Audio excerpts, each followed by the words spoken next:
Hello friends, welcome to my channel Nazma's organic garden. आज के इस वीडियो में हम बात करेंगे समर सीज़न में कोलियस प्लांट की केयर कैसे करें, किस स्टेज में कोलियस प्लांट ख़राब होते हैं। गर्मियों में कोलियस प्लांट को रखना एक बहुत बड़ा चैलेंज होता है। ये परमानेंट प्लांट है, लेकिन एक टाइम तक ही। कुछ टाइम बाद ये प्लांट ख़राब होने लगते हैं, बुशीनेस इनकी जाने लगती है। प्लांट मेच्योर होने के बाद जब इनमें फ्लावरिंग होने लगती है तो ये प्लांट वुडी सा हो जाता है। फ्रेंड्स, अप्रैल मंथ स्टार्ट हो चुका है और हमारे गार्डन में देख सकते हैं कोलियस प्लांट कितने ज़्यादा हेल्दी और बुशी लग रहे हैं। हम इसको किस तरह से रखते हैं, अगर आप कुछ बातों का ध्यान रखें तो आपके भी कोलियस प्लांट इसी तरह से हेल्दी रहेंगे। हमें बस कुछ छोटी छोटी बातों का ध्यान रखना होता है और समर सीज़न में इस प्लांट की खास केयर करनी पड़ती है। वैसे तो समर सीज़न में ये ग्रोथ करते हैं, पर बहुत ज़्यादा गर्मियाँ होने पर, बहुत ज़्यादा धूप पड़ने पर ये प्लांट फेडेड होने लगते हैं, यानी कि इनकी पत्तियाँ ख़राब होने लगती हैं। नेचुरल कलर इसमें नहीं बने रहते हैं, जिसकी वजह से ये खूबसूरत नहीं लगते हैं। इनकी पत्तियों में ही इनकी खूबसूरती होती है। जितना अच्छा इनको हम लोकेशन देंगे, जितना अच्छा हम इनमें खाद पानी देंगे, हमारा कोलियस का प्लांट उतना ही ज़्यादा हेल्दी दिखेगा। और इसकी केयर करना बहुत ज़रूरी है समर सीज़न में, ताकि हमारा प्लांट बहुत ही खूबसूरत लगे। और इसके लिए जो सबसे ज़रूरी चीज़ है वो टाइम टू टाइम इसमें पिंचिंग करते रहना है, इनकी प्रूनिंग करते रहना है। इनकी पिंचिंग और प्रूनिंग करने से ही हमारा प्लांट हेल्दी तरह से ग्रो करता है।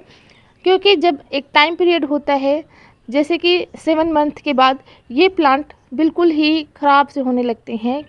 प्लांट बिल्कुल वुडी सा हो जाता है।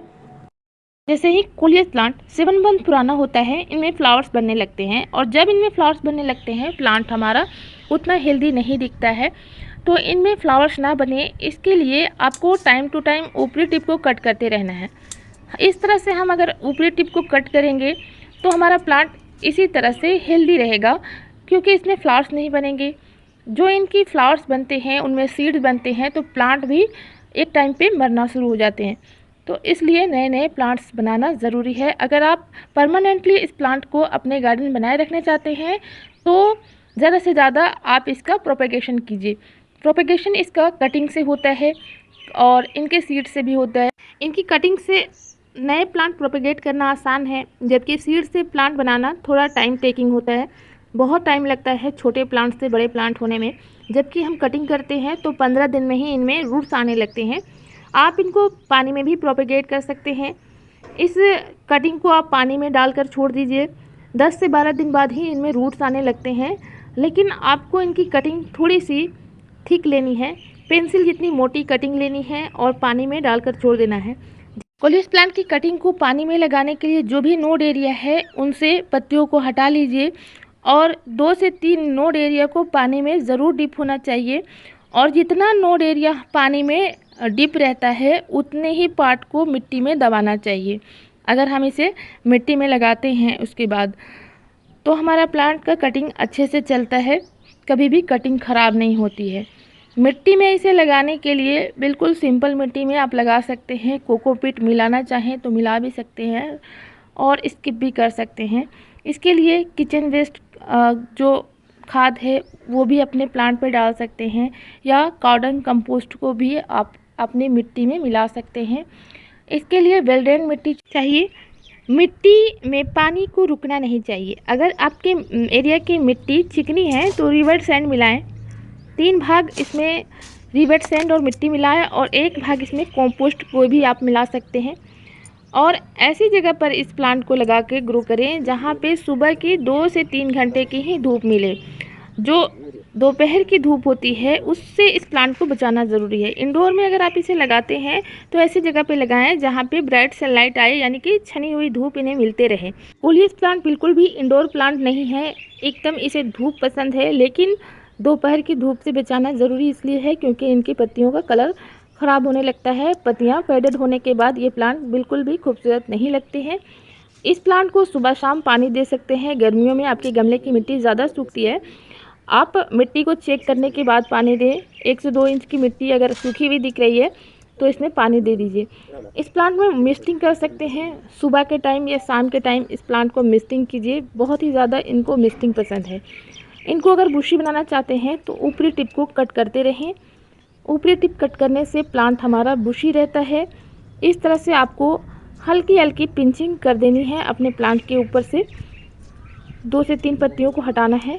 आपका प्लांट हमेशा बुशी रहेगा और इनमें फ्लावर्स नहीं बनेंगे। स्प्रे टिप कट करने से एक फ़ायदा ये भी है कि इनके न्यू लीव्स पर ही माइट्स का या चींटियों का अटैक रहता है। तो इस तरह से अगर हम इनको कट करते जाएंगे तो इन पर कीड़ों का, इंसेक्ट का अटैक कम होगा। इन पर इंसेक्ट का अटैक दिखने पर 1 लीटर पानी में 1 चम्मच नीम ऑयल और कोई भी लिक्विड सोप डालकर स्प्रे कीजिए। अगर बात करें इस प्लांट के लिए खाद की, तो बहुत ज़्यादा खाद की इनको ज़रूरत नहीं होती है। मंथ में एक बार आप इसमें किचन वेस्ट कंपोस्ट या कार्डन कंपोस्ट इस्तेमाल कर सकते हैं। किचन वेस्ट से बना हुआ लिक्विड फर्टिलाइज़र का इस्तेमाल कर सकते हैं, या दाल या चावल का पानी इस पर ज़रूर डालें। आपका प्लांट हेल्दी वे में ग्रो करेगा।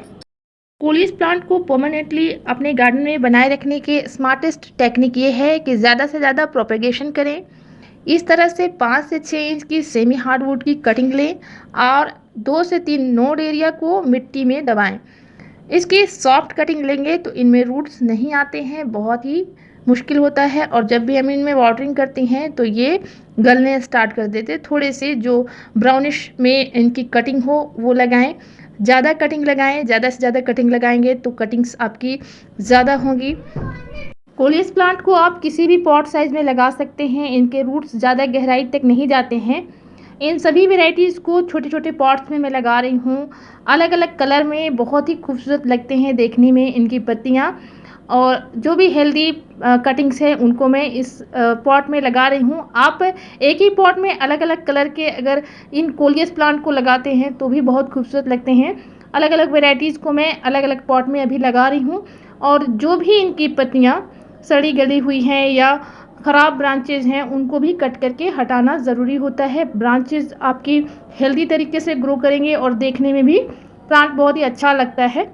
कटिंग लगाने से पहले भी आप पॉट में वाटरिंग कर सकते हैं, या कटिंग को लगाने के तुरंत बाद ही इसमें वाटरिंग करना होता है, और 4 से 5 दिन तक इसको छाया वाली जगह में रखना है।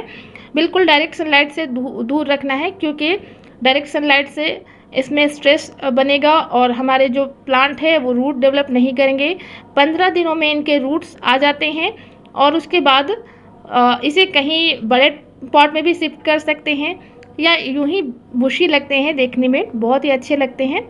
और अगर गर्मियों में बहुत ज़्यादा धूप पड़ती है तो आप इनको पेड़ों के नीचे भी रख सकते हैं। जहाँ पे शेडी एरिया है वहाँ आप इनको रख सकते हैं।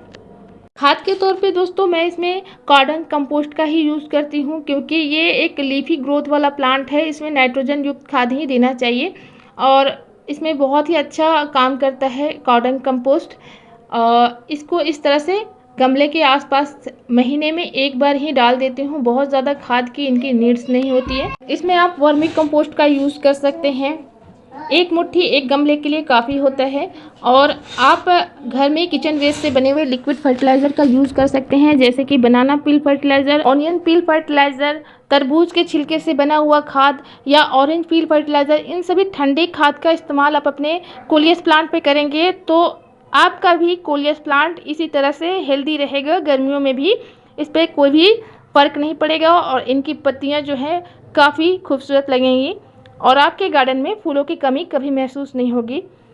तो फ्रेंड्स, हमें उम्मीद है कि ये वीडियो आपके लिए इन्फॉर्मेटिव रही होगी। इस वीडियो से अगर कुछ हेल्प मिली हो आपको तो वीडियो को लाइक कीजिएगा, चैनल पे न्यू है तो सब्सक्राइब कीजिएगा। मिलते हैं गार्डनिंग से रिलेटेड ऐसे ही वीडियो में, तब तक के लिए bye, take care, keep gardening and happy gardening.